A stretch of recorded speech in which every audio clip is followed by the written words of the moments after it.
বহু বছর আগের কথা। এক শহরে এক দম্পতি বাস করতেন। স্বামী ছিলেন অত্যন্ত ধার্মিক ও পরিশ্রমী, আর স্ত্রী ছিলেন রূপবতী ও গুণবতী।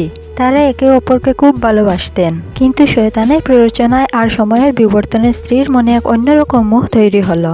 তিনি এক পরপুরুষের প্রতি আকৃষ্ট হয়ে পড়লেন এবং গোপনে তার সাথে যোগাযোগ শুরু করলেন। একদিন গভীর রাতে স্ত্রী পরিকল্পনা করলেন তিনি রাতের আধারে ঘর ছেড়ে সেই পুরুষের সাথে পালিয়ে যাবেন। স্বামী তখন গভীর ঘুমে আচ্ছন্ন।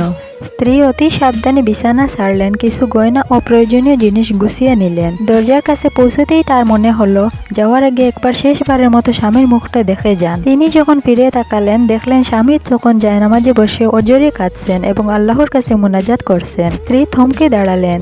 তিনি আড়াল থেকে শুনতে পেলেন স্বামী বলছেন, হে আল্লাহ, আমার স্ত্রীকে আমি অনেক ভালোবাসি।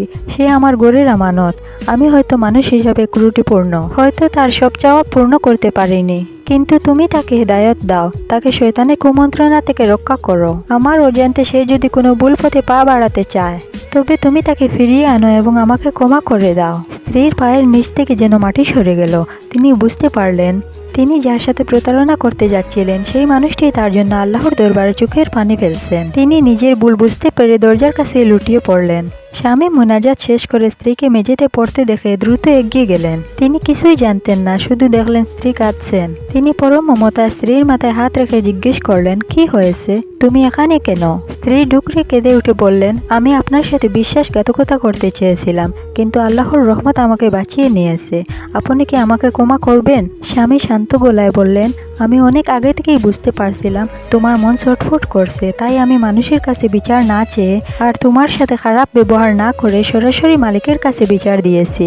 আমি চেয়েছি আল্লাহ তোমাকে আমার কাছে ফিরিয়ে দিন, আর আল্লাহ তাই করেছেন। সেই রাত্রি ছিল তাদের জীবনের মূল পরিবর্তনের রাত। স্ত্রী তওবা করলেন এবং নিজের জীবনকে পুরোপুরি আল্লাহর ইবাদত এবং স্বামীর সেবায় বিলিয়ে দিলেন। তাদের ঘরটি আবারও ভালোবাসার জান্নাতে পরিণত হলো। লাইক, কমেন্ট, শেয়ার করে অন্যকে জানার সুযোগ করে দিবেন। আসসালামু আলাইকুম ওয়া রাহমাতুল্লাহি ওয়া বারাকাতুহু।